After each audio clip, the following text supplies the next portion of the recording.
कर्तव्य आहे. घडलेली घटने सांगतो बरं का तुम्हाला. मग अशी मी सांगितलं की माझ्या माटेगडीला कथा झाली होती एक मागे 4-5 वर्षापूर्वी. तिथे मी मुक्कामी होतो 7-8 दिवस. तिथल्या एका माणसाने मला सांगितलं, मला महाराज ही जी मांजरा नदी आहे ना, त्या मांजरा नदीतलं जे जे वाहत येतं ना ते आमच्या गावात निघतं. ती माटेगडी ना, ती मांजरा नदी अशी क्रॉस आहे, थोडीशी टर्न आहे तिथे. असा टर्न आहे की जे काही कुणाची कळशी असू द्या, कुणाचं भांडा असू द्या, पुरात जुन्या काळातलं कुणाचं काय असेल संसारात, पण गावात पाणी शिरल्यास काय असते का, ते सगळं तिथे निघतं म्हणे. आणि घडलेली घटना आहे तिथली.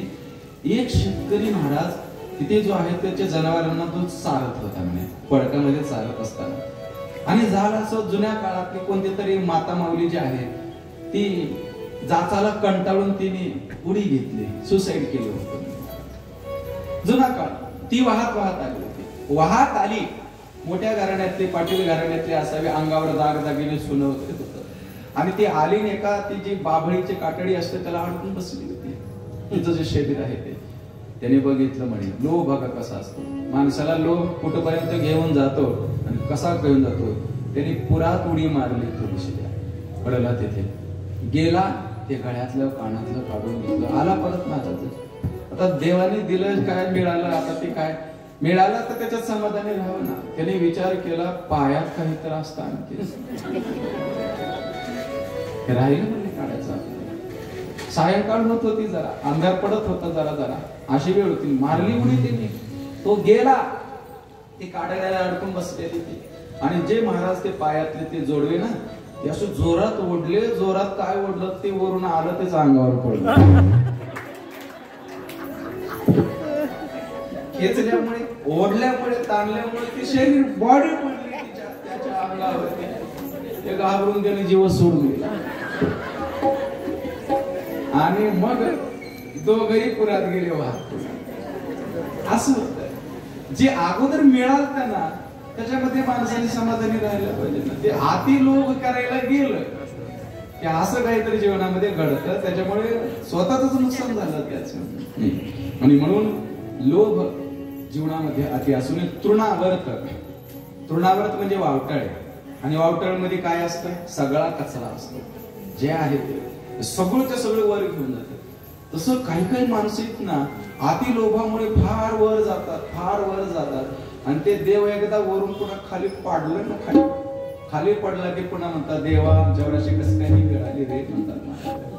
म्हणजे वर जातात आणि वरून पुन्हा खाली पडतात. आणि त्यावेळेस मात्र भयंकर लागतं. निविले अनंते जैसेचे राहावे. हे दोन्ही गोष्टी आहेत. परमार्थ असो, नीट ऐका, हे जे वाक्य आहे ना ते पुरुषार्थहीन करणार नव्हे. पुरुषार्थ करा, प्रयत्न करा, कर्मठ व्हा. कर्म करा महाराज भगवंताने सांगितलेले. पण अति लोभाची अपेक्षा घेऊन करू नका. जास्त लोभ जर केला तर त्याच्यामुळे जीवनामध्ये जे आहे ते हानी होते. याच्याकरता या तृणावर्ताचा उद्धार केला. भगवंताचं वय झालं आता 6 महिन्याचं. ऐका, त्याच्यानंतर जे आहे ना ती फूस बदलली. म्हणून महाराज आमच्या यशोदा मैयेने सांगितलं, आज कुणी घरामध्ये प्रसाद तयार करायचा नाहीये. आज आमच्या वाड्यावरती भजनाचा कार्यक्रम ठेवलाय. सगळं त्यांचे मंडळ होतं, जसं राधे राधे मंडळ आहे तसं भजनाचे जशी मंडळ असतात तसं यशोदा मैयेचं देखील महाराज सगळ्या मंडळाला, सगळ्या भजनी माता माऊलीने सांगितलं, माझ्या घरी या, म्हणजे माझ्या लालाने कूस बदलली आहे, त्याच्यामुळे मला थोडंसं अन्नदान करायचं आहे. आणि त्या निमित्ताने अगोदर भजन आणि पुन्हा सगळ्यांनी आपापले टाळ, ज्यांना वाजवता येत होतं त्यांनी पखवाज शिकणाऱ्या होत्या, कोणी सगळ्यात संगीत तज्ञ होत्या, त्या भगवंताच्या त्या भवनामध्ये, त्या वाड्यामध्ये नंदाच्या यशोदा मैयाचं सगळं भजनाला बसलं बरं का मंडळ. यशोदा मैयाला वाटलं लाला झोपी गेलाय, पखवाजाच्या टाळाच्या आवाजाने याची झोप खोटू होईल, मोडेल झोप. याच्यापेक्षा म्हणे याला कुठेतरी जिथे शांत वातावरण आहे तिथे आपण झोपी घालू. म्हणून उचलते यशोदा मैया. म्हणजे आता वाड्यात नाही, वाड्याच्या बाहेर महाराज एक शकट होता, एका सावलीला, एका झाडाखाली शांत वातावरण आहे. आणि त्या शकट म्हणजे बैलगाडीचा साठा. आपल्या भाषेमध्ये बैलगाडीचा जो लाकडी असतो त्या पद्धतीचा, आणि त्या ठिकाणी तिने आपला तो झुला तयार करून असं ते पाळणा तयार केला तिथे आणि आला इथे झोपे घालायचं, तिथं झोपवते आणि आत गेली भजन करण्याकरता. जे भजनामध्ये दंग झालं सगळं मंडळ महाराज, यशोदेला विसर पडला महाराज, भजनात एक रूप झाल्या सगळ्या. आणि मग भगवंतांच्या झोपीतनं उठले, जोरात जोरात ओरडायला लागले, रडायला लागले, पण आवाज काही आत जातच नव्हता. भगवान म्हणायला लागले, ज्याचं भजन करतात म्हणले त्यालाच वाड्याच्या बाहेर काढले. माझं भजन चालू आहे, माझ्या निमित्ताने आज जेवायला आहे, माझ्या निमित्ताने सगळा हा उत्सव आहे, आणि मलाच बाहेर. भगवंत म्हणाले, मन काय करायचं आता, काहीतरी लीला करायला. एक शक्टासूर नावाचा असुर आला, त्याचं ते नावच त्या शकटावर आल्यामुळे तर शक्टासूर नाव पडलं. त्याच्या छातीमध्ये जे लात मारली महाराज, भयंकर लात बसली, त्याच्यामध्ये त्याचा उद्धार झाला. आता ऐका, हे जे आहे ना, ही कथा, याच्यातला आध्यात्मिक अर्थ आहे का? मी लोभ सांगितलं, ध्यान सांगितलं. बैलगाड्याच्या साठ्याला चाक किती असतात? 2 असतात ना. तसं संसाराला चाक किती? 2. आता हे 2 चाक व्यवस्थित चालत असतील तर संसाराचा गाडा चालत असतो. एकच चाक ओढत असेल तर नाही ना. त्याच्याकरता भगवंत म्हणतात, या दोन्ही चाकाने नैतिकतेने वागावं, दोन्ही चाकाने त्यांच्या जीवनामध्ये जे आहे ना, एकमेकांचं प्रेम जे आहे ते प्रेमाचं वितरण करावं, या दोघांनी समाधानाने सुखाने जगावं, तो त्या संसारामध्ये जे आहे ते सुख नांदतं महाराज. नाहीतर हे दोघं जर रोजच महाराज त्या ठिकाणी जर भांडायला लागले थोडक्यामध्ये, तर तिथे सुख मिळणार नाही. हा बैलगाडीचा चाकच आहे ना, हा सुद्धा 2 चाकच आहे, ते व्यवस्थित चालले पाहिजे. नाही तर रोज उठलं की भांडण झालं. काय झालं, एकदा जे महाराज रोज भांडायचं, ते जो नवरा आहे ना, त्याला वाटलं घरी आलं म्हणजे हिची कटकट, ऑफिस मध्ये गेलो, बॉसची कटकट, आता काय कटकटीला त्याने विचारच केला, म्हणजे आता सुसाईडच करायचं, विषच प्यायचं म्हटलं. कंटाळायला विचारा त्याने केला, असं नाही विष प्यायचं, घरी जाऊन विष प्यायचं. मग त्याने थम्सअपची बाटली घेतली, असं नाही कुणालाच करू दे, त्याच्यामध्ये टाकलं विष, मला बाटली घेऊन आला, रागा त्याला टेबलावर ठेवला घरच्या महाराज. मग घरी ठेवून मग जे आहे ते बॅग वगैरे मध्ये ठेवायला गेला. तेवढ्यात बायको आली महाराज त्याची, मला सोडून थम्सअप येतात का म्हणे. त्याने उचललं महाराज,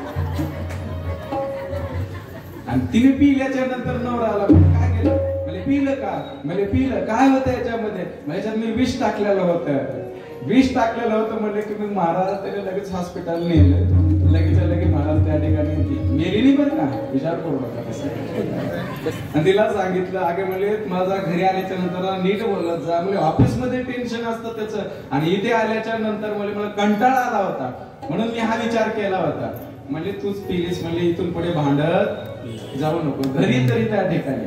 म्हणून त्या ठिकाणी ही कथा जी आहे हे म्हणजे संसारामध्ये पती पत्नी म्हणतात, भगवान म्हणतात, दोघं जण माझं ध्यान करत असतील, दोघं जण भजन करत असतील, दोघं जण त्या ठिकाणी स्मरण माझं करत असतील, तर त्याच्या छातीवर लात कधीच मी देत नाहीये. संसारात संकट येत नाहीत महाराज. देवाची लात फार विचित्र आहे. एकदा बसली ना, मोठे मोठे देखील महाराज मग भिकायला लागतात.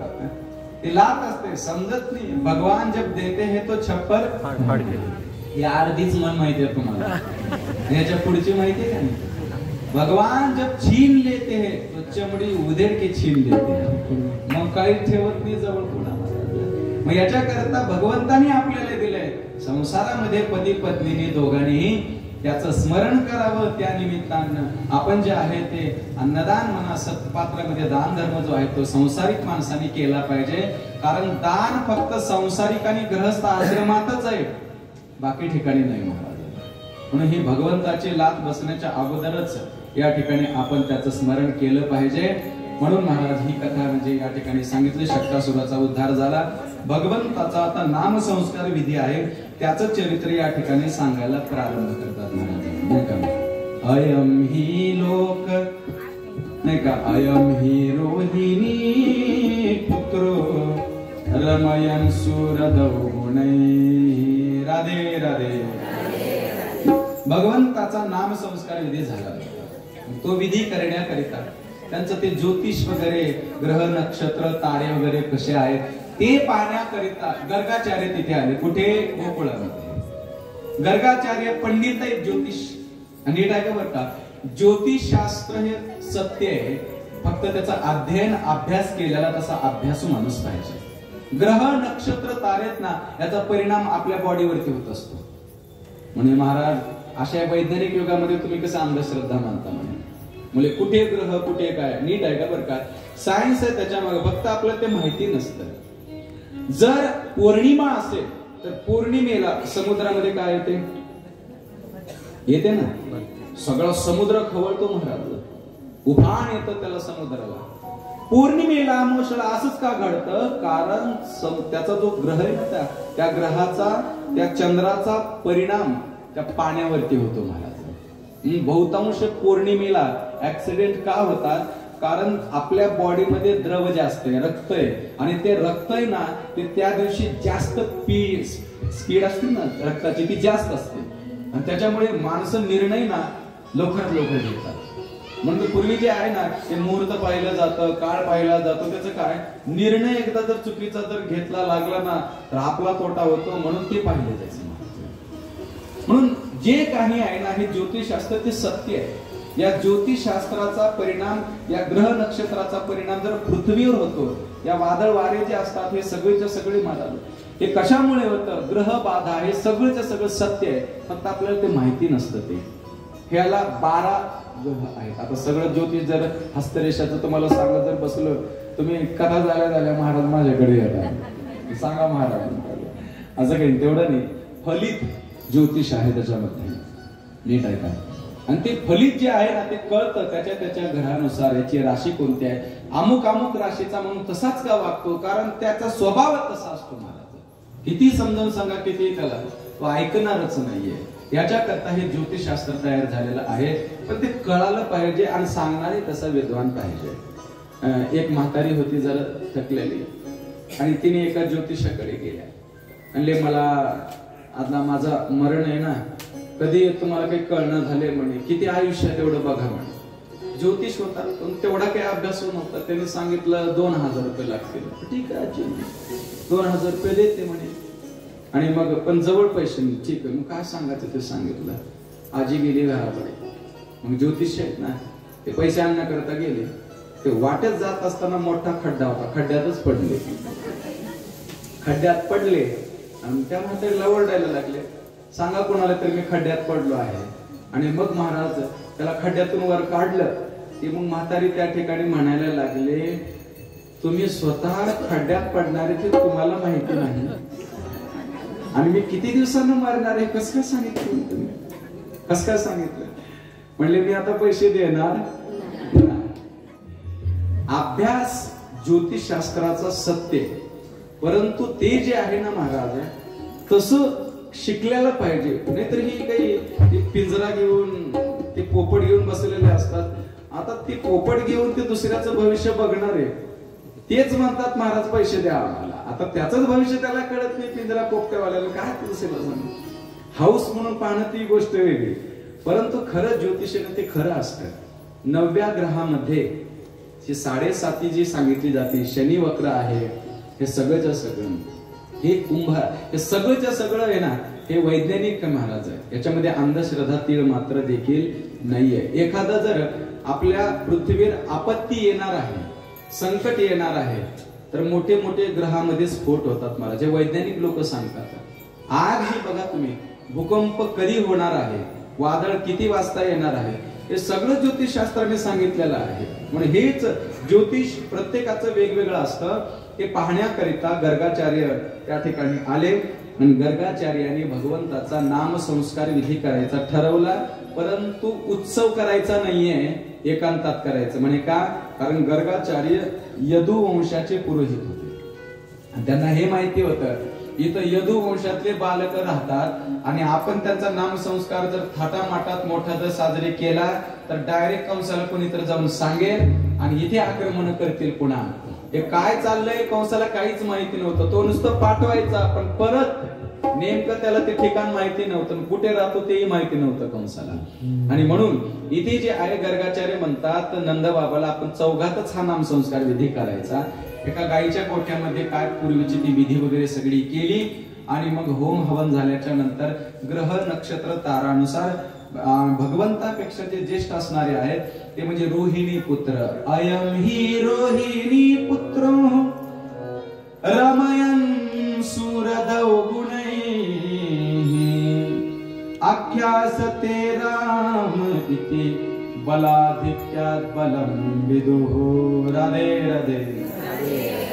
बलराम असं नाव ठेवण्यात आलं, रोहिणी पुत्र त्यांचं। आणि आता याचं काय नाव ठेवावं विचार पडला त्यांना। अनंत हे नामजा, अनंत युगामध्ये हा अनंत अवतार घेतो, हा अनाम आहे, त्याला कोणतं नाव द्यावं म्हणे महाराज, पण नाव द्यायचं आहे।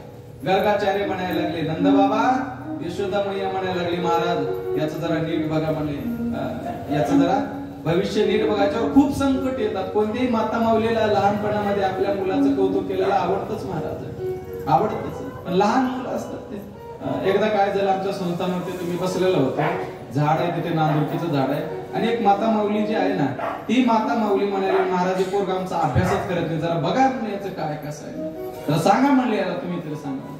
मी त्याला सांगितलं, अरे अभ्यास करत जा, असं करत जा। मग मी त्याला विचारलं, तुझं नाव काय? त्याने म्हणला, माझं नाव पोतराज आहे म्हणून। त्याची आई हसायला लागली, आता ते नावानुसार, राशी नावानुसार ते पोतराज नाव कसं काय ठेवलं? त्याने म्हटले, महाराज त्याचं पोतराज नाही, पृथ्वीराज नाव आहे। ते हसायला लागले, त्याचं खरं नाव जे आहे ना ते पोतराज नाही, ते पृथ्वीराज, त्याला नीट म्हणता येईना, त्याच्यामुळे ते पोतराजला, ते पृथ्वीराजला पोतराज म्हणला। ते राशीनुसार, नावानुसार त्याचं सगळं बघितलं जातं। तशा पद्धतीने महाराज, कोणतंही महाराज त्या ठिकाणी मूल असू द्या, आईला कौतुकच वाटतं। आणि मग बघा, नंद बाबा जे आहे ते म्हणायला लागले, हे लहान आहे ना, जरा याच्यावर जास्त संकट येतात, ते बघितलं, कितीही संकट आले तर काही होणार नाही, मी काळजी करू नका, पण नाव काय ठेवावं? नारायण म्हणायला लागले। देवाने विचार केला, याला मी नारायण जर कळालो तर आमची लीला जिथल्या तिथेच थांबेल, उद्याच मला देवाऱ्यावर येऊन बसवतील।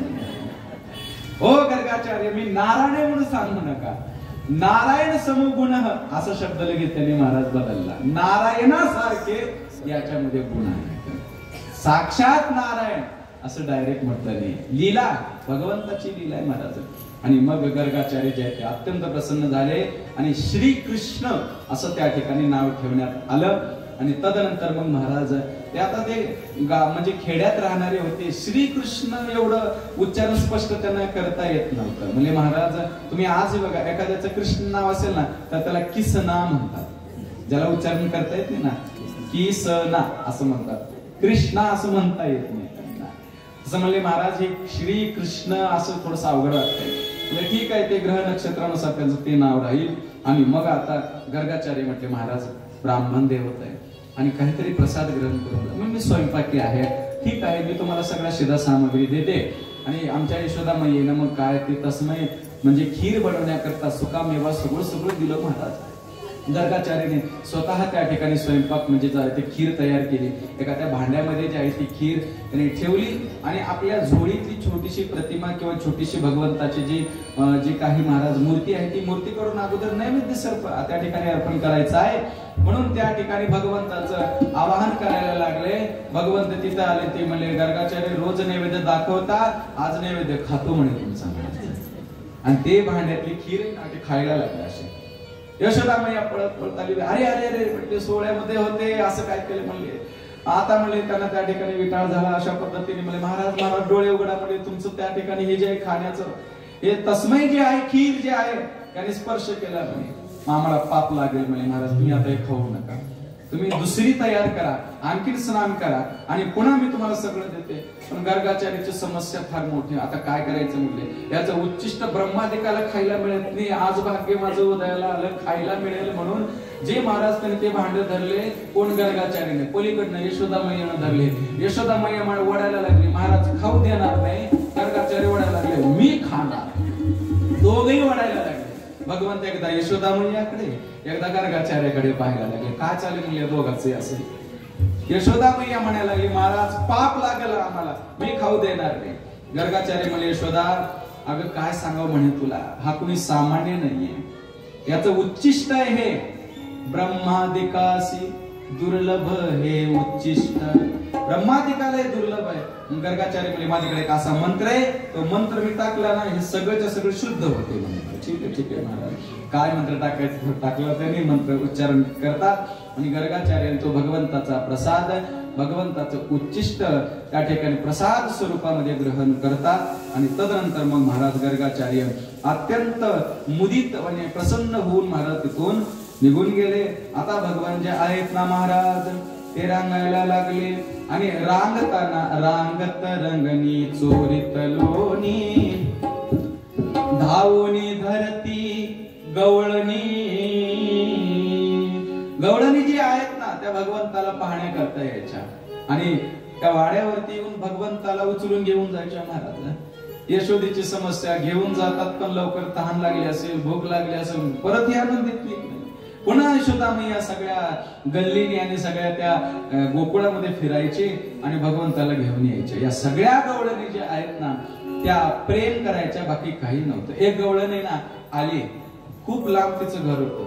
आली यशोदा साखर संपली थोडीशी साखर दे. यशोदा मैया म्हटली तुला माझंच घर कसं काय दिसलं म्हणजे तुझं घर तर किती लांब आहे मध्ये कोणाचं घरच नव्हतं काय.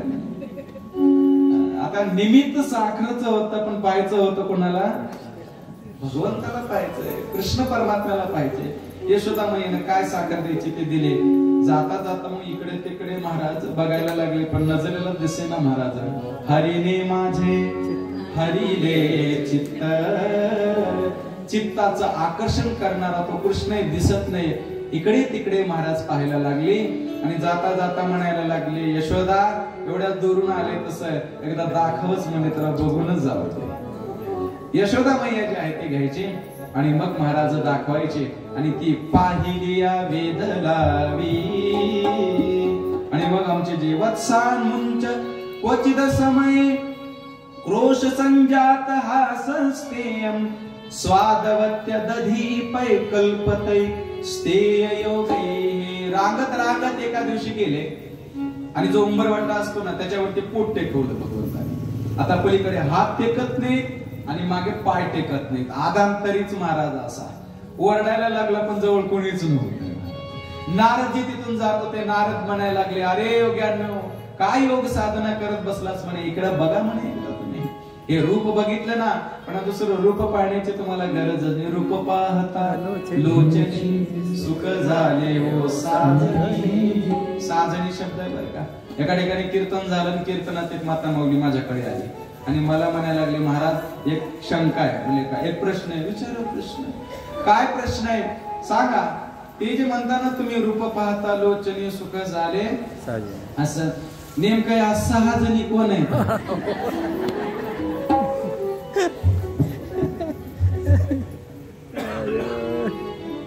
6 जणी कोण आहेत. मी म्हणलं एकीचं नाव जनाबाई आहे एकाचं नाव कांताबाई आहे एकाचं नाव आता काय सांगा त्या 6 जणी कोणत्या कोणत्या आहेत. मी म्हटलं मावशी 6 जणी नाही 6 जणी शब्द आहे.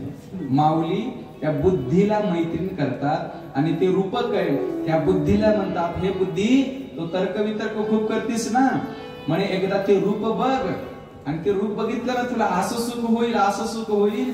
सुख झाले ओ साजनी म्हणतात असंही म्हणतात. मित्र आपलं काय मला गतानुगत पंथा चाललंय महाराज. 10-12 माता माऊल्या गेल्या पंढरपूरला. मग पंढरपूरला गेल्याच्या नंतर नेमकं गरुड खांबापाशी गेल्या. एका माता माऊलीच्या इथे काहीतरी चावल्यामुळे खाजायला लागलो गरुड खांबाला असं असं असं केलं. मागची येणारी प्रत्येक यायची तिची लाईनच सुरू झाली महाराज. ते दर्शन सोडलं अगोदर पाठ आणि पुन्हा दर्शन चला. गतानुगत पंथा पुढचा जो बघितला की आपल्याला वाटतं ते तसंच आहे.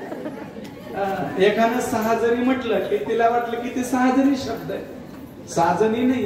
आपणही त्या ठिकाणी महाराज ऐकलं पाहिजे अगोदर वाचन केलं पाहिजे व्यवस्थित त्याचं उच्चारण केलं पाहिजे. मराठी भाषा अशी आहे एक अनुस्वार जर इकडे तिकडे झाला ना तर अर्थाचा अनर्थ होतो महाराज. दुकानदाराने दुकानावर लिहिलं होतं ना माल वजनावर मिळेल. इथे माल वजनावर मिळेल. वाचणारा वाचायचा इथे माल व जनावर मिळेल. तसं मराठी भाषा आहे असं. आम्ही सर्व बैल गाडीत बसून जत्रेला गेलो पण वाचणारा नेमकं कुठे थांबायचा. आम्ही सर्व बैल गाडीत बसून जत्रेला गेलो. बैल गाडीत नाही, बैल तिथे कॉमा आणि पुन्हा आम्ही सर्व बैल. अशी मराठी भाषा होती महाराज. राधे राधे राधे. म्हणून भगवंत जे आहेत ना त्याच्या अनंत लीला आहेत. कृष्णा तुला मी ताकीद करते,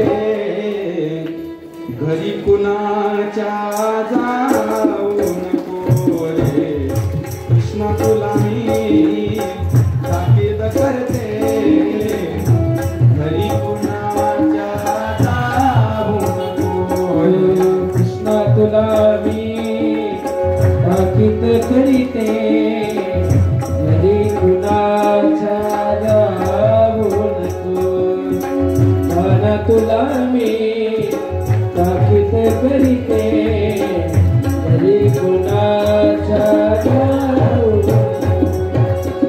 गवळ्या घरी बोभाट उठला, माठ घराचे फोडून कोरे.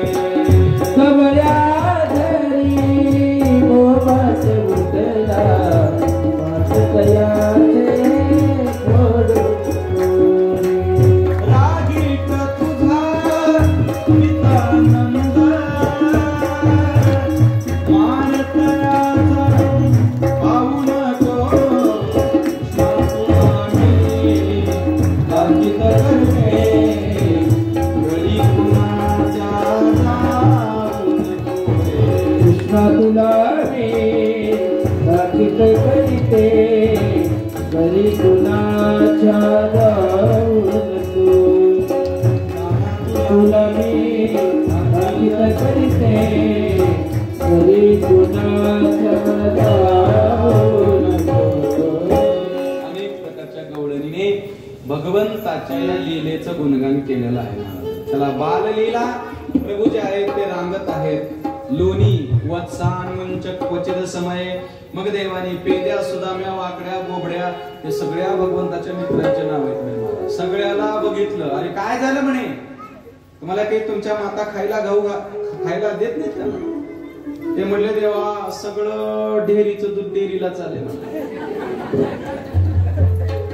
दूध नाही, लोणी नाही, काही नाही, नुसतं ताक ज्याच्यामध्ये सारच नाही असं खाऊ घालायला लागलं. आणि ते झालंय महाराज. आज आपण चांगलं चांगलं आपल्या लहान मुलाला खाऊ न घातल्यामुळे काय होते, ते पडतात आजारी आणि जास्त आजारी पडले. आणि आज खेड्यापाड्याने हेच आहे बरं का, जे दूध आहे, जे प्रोटीन्स आहे, चांगलं जे आहार आहे त्याला आपण देत नाही. आणि न आहार दिल्यामुळे ते महाराज आजारी पडतं आणि आपण आलेले पैसे पुन्हा तिकडे डॉक्टरकडे जातात. दुसरं काय असतं. याच्याकरिता जे आहे सशक्त आणि बाळ निरोगी राहण्याकरता आपण त्याला जे आहे ते लोणी खाऊ घालावं. आणि त्या लोण्यामुळे ते जे आहे ते स्वस्थ राहतं. म्हणजे सगळ्याच्या तब्येती महाराज असे उदबत्ती पहिलवान हे असं झालेलं आहे. आज तुम्ही बघा ना, 5 वर्षाच्या पोराला चष्मा लागू शकतो. आश्चर्य नाही. 5 वर्षाचा पोर KG ला जाणारा एखादा मुलगा मी कधी कधी पाहतो. इंग्लिश मीडियमला जाणारे कधी कधी मुलं मुली मी पाहतो. चांगलं आहे, पण कधी तुम्ही नीट निरीक्षण करून बघा. त्याच्या खांद्यावर दप्तर, ऐका, एका हातामध्ये पाण्याची बॉटल, एका हातामध्ये टिफिन, पायामध्ये शूज, सॉक्स, टाय, युनिफॉर्म, सगळं सगळं असतं महाराज. आणि त्याच्याकडे बघितलं ना, मी खात्रीने सांगतो या दप्तराचं, बुटाचं, सॉक्साचं, टायचं, सगळ्या कपड्याचं वजन जर केलं ना, त्या पोरापेक्षा याच वजन जास्त निघेल. बघा तुम्ही, कधी कधी दिसतं महाराज रस्त्याने चालत असताना देखील असा उड्या मारणं नाही, काही जसं रोबोटच चाललाय आता. काही असे तरतरी अंगात नाहीच महाराज. थोडंही वातावरण बदललंय न्या हॉस्पिटलमध्ये. शरीर जे आहे, रोगप्रतिकार शक्ती कमी आहे. तुम्ही म्हणाल महाराज हे आम्हाला भेटतच नाहीये, लोणी भेटतच नाही, मग काय खातं पोरगं? काय नाही म्हणे, नुसता पिझ्झा आणि बर्गर मागतं. आणि ते खाल्ल्यामुळे हे सतत आजारी पडतात. आपल्या लहान मुलांना म्हणजे 5 वर्षाच्या आतली जेवढी मुलं आहेत ना, मुली असतील कोणी असतील, त्यांना जे आहे होता होईल तेवढं तुम्ही जे आहे ते लोणी जे आहे, अन्य जे काही दूधजन्य पदार्थ आहेत ते त्यांना खाऊ घातले ना, तर त्या ठिकाणी महाराज ते निरोगी राहतील महाराज. राधे राधे. आणि म्हणून यशोदा मैयाना तिचं एकच काम आहे, लोणी त्या ठिकाणी आणि लालाला खाऊ घालणं महाराज, यथेच्छ खाऊ घालणं. भगवंतानी सगळ्याकडे बघितलं आणि सगळ्याला सांगितलं, चला म्हणे तुमच्या हक्कात जर तुम्हाला मिळत नसेल ना तर आपण चोरी करायची, चोराग्रगण्यम. आणि मग लोण्याची दह्या दुधाच्या चोऱ्या भगवंत जे आहे ते करायला लागले. आणि रात्रीच्या वेळा कधी कधी तर वासरं सोडायला लागले, त्या गाईच्या कासामध्ये दूधच राहू नये म्हणून वासरं सोडायचे. आध्यात्मिक अर्थ जर बघितला, वासरू हे खुंट्याला बांधलेलं असतं, त्याला दोर असते, तसं जीव देखील वेगवेगळ्या कर्माने बांधला गेलेला आहे. पण देवाच्या मनात आलं ना अवेळी वत्सान, वत्स म्हणजे गाईचं वासरू, वत्सान म्हणजे अक्वचित समये, अक्वचित समये, अशा असमयी त्याला सोडायचे. मुक्त होण्याकरिता कोणती साधना करण्याचीच गरज नाही, त्याच्या मनात आलं सोडा म्हणे, याला मुक्ती दिली महाराज भगवंताने. म्हणजे बांधलेले आहेत त्यांना सोडतो तो परमात्मा असतो महाराज.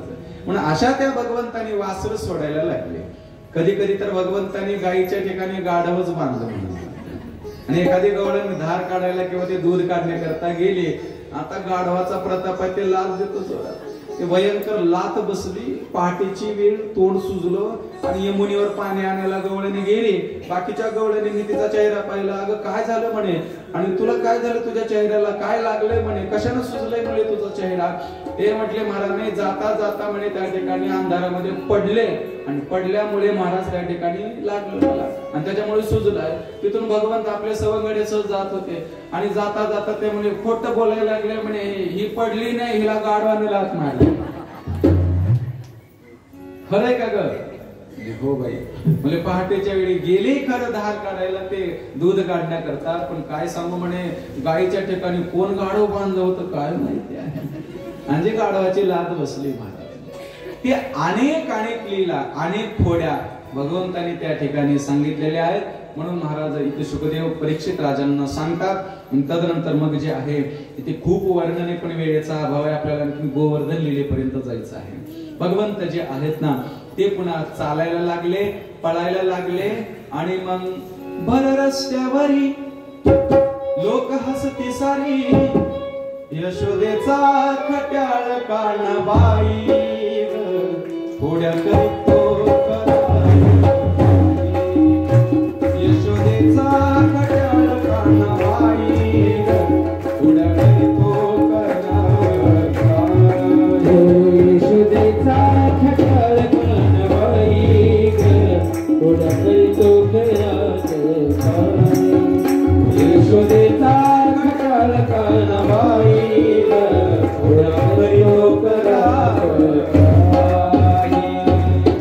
फार गवळणी आहेत, पण वेळेचा अभाव आहे. 5 वाजून 5 मिनिटे झालेली आहेत आमच्या घड्याळामध्ये.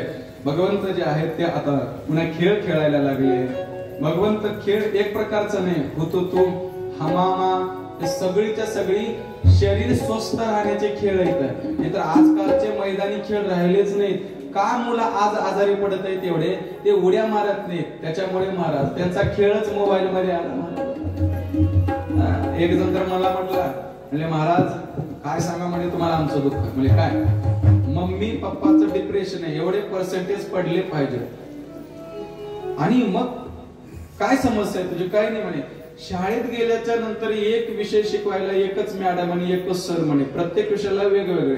आणि एवढ्या लहानपणी म्हणले एवढे 9-9, 10-10 विषयाचे आम्ही एकट्यानेच अभ्यास करायचा. अभ्यास करायला एकटा आणि शिकवायला एवढे जण असतात. ती एकच विषय कोणता तरी एक विषय द्यायचा म्हणजे एवढ्याचा कधी अभ्यास करायचा, कधी हे करायचं. त्याची समस्या तो सांगत होता महाराज. मग जास्त अपेक्षा नीट आहे का, हुशार असले पाहिजे ते, त्यांना त्या ठिकाणी शिक्षण द्या, परंतु एवढ्या पर्सेंटेज तुझ्याकडून पडलेच पाहिजेत. नाही पडले तर तुला असं द्या, रागवा, शिक्षण त्याला त्या ठिकाणी दिलंच पाहिजे. पण एवढे टॉर्चर त्याला करू नका. काही काही ठिकाणी अशा घटना घडल्यात महाराज. जास्त भयंकर टॉर्चर केल्यामुळे लहान मुला मुलीने देखील सुसाईड केली महाराज. त्याच्या त्याच्या कर्मानुसार त्याने जन्म घेतलेला आहे, त्याला सगळं काही शिक्षण द्या, एवढंही त्याच्यावर दबाव आणू नका महाराज. म्हणून इथे ज्या लहानपणी जे आहे ना तुम्ही त्याला थोडस स्वातंत्र्य द्या. 5 वर्षापर्यंत लालना, 5 वर्षापर्यंत लाड करा आणि 5 ते 15 पर्यंत ताडना. 5 पासून ते 15 पर्यंत वर्ष 16 पर्यंत त्याला जे आहे ना ते ताडण आपापल्या याच्यामध्ये त्याला त्या ठिकाणी ठेवा. म्हणून जे आहे ना ही भारतीय संस्कृती फार प्रगल्भ आहे. जुन्या काळामध्ये हे सगळेचे सगळे खेळ खेळायचे. हुतुतू हमामा तसं भगवंताने अनेक प्रकारचे खेळ खेळले. एकदा क्रीडमान असते रामाद्या गोपदारका. भगवंताने मृदा म्हणजे माती खाल्ली आणि यशोदा माईला वाटलं म्हणजे लाला तू आज कस काय माती खाल्ली. अरे ती माती खाल्ली तर उद्या तुझं पोट बिघडेल, तू आजारी पडशील. म्हणून महाराज यशोदा माईला वाईट वाटलं आणि हातामध्ये छडी घेऊन जेव्हा ती मारणे करता आली भगवंतानी आ केलं तर त्या मुखामध्ये 7 चंद्र तारा सगळीच्या सगळी ही सृष्टी दिसायला लागली. भगवंतानी आपलं विश्वरूप दाखवलं मुखामध्ये आणि मग यशोदा माईला वाटायला लागलं हा कोणी सामान्य नाही. भगवंताने आपली वैष्णवी नावाची योग माया पसरवली. पुन्हा मात्र तिला प्रेम उत्पन्न झालं आणि हा माझाच मुलगा आहे, कोणी जगत करता नव्हे असं तिला वाटायला लागलं. अनेक लीला आहेत. पुढे जे आहे ते उलख बंधन म्हणजे दामोदर लीला तिचं वर्णन या ठिकाणी केलेलं आहे. पुढे जे आहे भगवंत झाले 6 वर्षाचे. ती तिथनं जे आहे ते गोकुळामध्ये यमला अर्जुनाचा उद्धार झाला आणि तिथून पुढे ती वृंदावनामध्ये राहण्याकरता आले.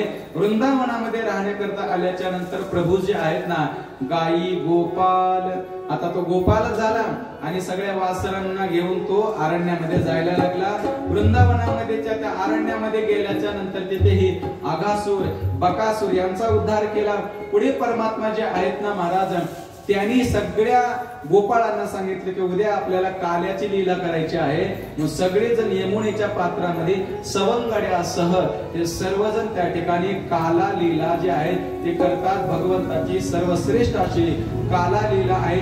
ही काला लीला त्याचं वर्णन या ठिकाणी केलेलं आहे. ब्रह्मदेवाला त्या ठिकाणी महाराज संशय आला. ब्रह्मदेवाने हा उच्चिष्ट करणारा देव ने म्हणून सगळे ग्वाल बाल यांची चोरी केली. त्याच वेळेस भगवंताने स्वतः सृष्टी तयार केली. ब्रह्मदेवाने मग त्याचा अहंकार गेला आणि ब्रह्मदेवाने सुंदर अशी भगवंताची स्तुती केली. 7 वर्ष भगवंताचं वय झालं आणि मग परमात्मा जे आहेत ना त्यांनी सगळ्याला सांगितलं की आता आपल्याला गोवर्धन पूजा करायची आहे. भगवंत जे आहेत इंद्र पूजा न होऊ देता ते गोवर्धन पूजा करतात आणि भगवंताचं वय झालं आता 7 वर्षाचं. गोवर्धन शब्दाचा अर्थ आहे निसर्ग, निसर्गाची हानी करू नका महाराज हा अर्थ आहे त्या कथेतला. नगरे चिरचवी जलाशय निर्माण महावने लावावी नानाविधे. आपण कधीही निसर्गाच्या विरोधामध्ये जाऊ नये म्हणून त्या ठिकाणी महाराज ही निसर्गाची पूजा म्हणजे गोवर्धनाची पूजा आहे. ती गोवर्धन पूजा भगवंताने सगळ्या त्या गवळ्यासह त्या ठिकाणी केली. 7 वर्षाचं वय झालेलं आहे.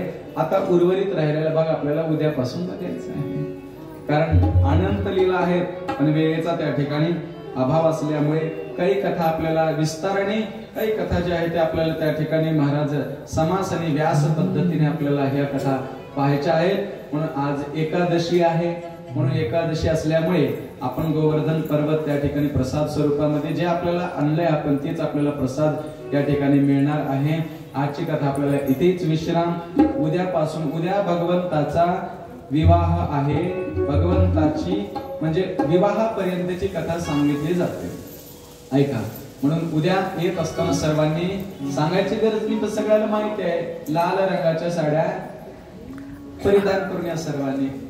पहनाई मैंने लाल चुनरिया. भगवंताचा विवाह आहे. लग्न म्हटल्याच्या नंतर उद्या शिवदोरी घेऊन यायची. शिवदोरी आणायची आपणच प्रसाद म्हणून पुन्हा घेऊन जायची. त्याचा एकत्रीकरण करून तोच प्रसाद म्हणून आपण त्या प्रकारे जसं लग्नाला आपण जसं शिवदोरी घेऊन त्या पद्धतीने उद्या आपण वेगवेगळे पदार्थ वेगवेगळे त्या ठिकाणी पक्वान्न घेऊन या. तेच शिदोरी म्हणून आपल्याला प्रसाद त्या ठिकाणी मिळेल. तदनंतर उर्वरित राहिलेला भाग आणि उद्या ज्यांना ज्यांना त्या ठिकाणी लग्नामध्ये जसं तुम्ही आहेर करतो तसं आहेर सगळ्यांनी करायचा आणि काल्याच्या दिवशी जेवायला यायचं. उद्या काही लग्न लागल्याच्या नंतर आपापल्या घरी जेवायला जायचं. सुंदर पद्धतीचा विवाह सोहळा संपन्न होईल. वेळेचा त्या ठिकाणी अभाव, वेळेची मर्यादा असल्यामुळे जास्त काही या ठिकाणी मी लांबवणार नाहीये. कारण मी जर आता कथा जास्त जर लांबवायला लागलो तर तुमचे हात पाय लांबतील. मला कोणाचे हात पाय लांबू द्यायचे नाही. याच्याकरता आरतीचे या ठिकाणचे जे यजमान आहेत त्यांनी आपापल्या आरती या ठिकाणी प्रज्वलित करा. काही बोलायचं असेल तर तुम्ही बोलू शकता. बोला बोला. हा बोला तुम्ही.